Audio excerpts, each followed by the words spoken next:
Hey skiers, it's Bob with Skiessentials.com. Welcome to our 2025 ski test. Got a Head Oblivion 84 for you today. This is a real deal twin tip. This thing's pretty awesome. We get a slight graphic up change for this year, but other than that, structurally the ski returns unchanged and just really kind of harnesses in on more of a competitive style park ski, twin tip ski, mainly because of its construction and just overall heft and kind of classic traditional shaping and nature to it. We've really enjoyed this Oblivion 84 ever since it first came out, mainly because it just feels like a real ski. There's so many twin tips out there, especially in the narrower range, that don't quite hold up to more aggressive skiing, much less are they even available in longer lengths. So the fact that this is even available in a longer length, like my size in a 184, I think is really important, that for bigger skiers, they can still have a narrower, kind of burly twin tip, which is a huge bonus.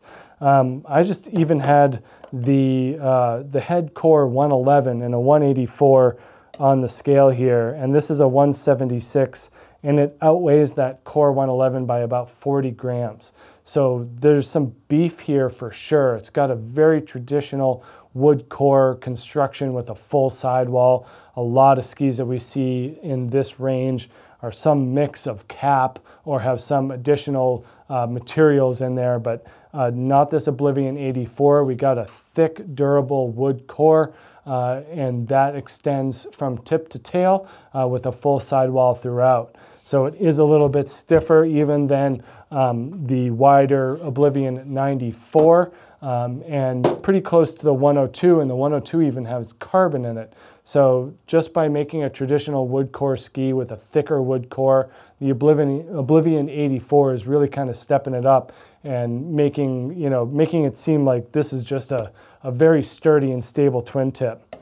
In terms of that traditional nature though, we're seeing more kind of competition-oriented skis come a little bit flatter with a little more rocker and a little more taper. This one is more traditional.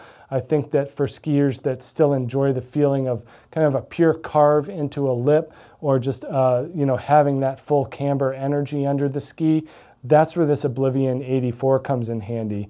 We're at a 19-meter radius here in the 176, so a little bit longer than average, and I think that that kind of makes up for some of this camber height that you see here. So a ton of energy built into the ski as well, kind of adding to the thicker profile, but not a lot of rocker here really at all. Just kind of a fully cambered ski with minimal to zero taper.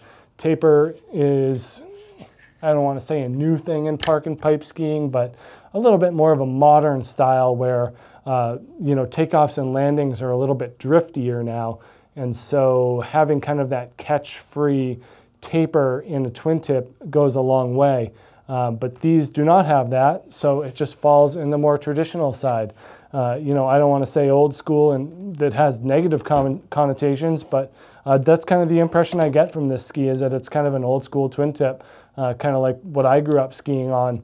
And whether you're in the park or not, this thing really goes a long way in creating that fun-loving, energetic character that twin tips are all about. So I think you're going to see most people using these in a slope style or a half pipe format, but at 84 millimeters underfoot and with a pretty burly nature to it, you should not take all mountain skiing off of the list of things it can do, because it's a very capable ski just in general by itself. So pretty remarkable stuff from Head here with the Oblivion 84. Check this thing out here at Skiessentials.com, and we'll see you out there on the hill. Bye.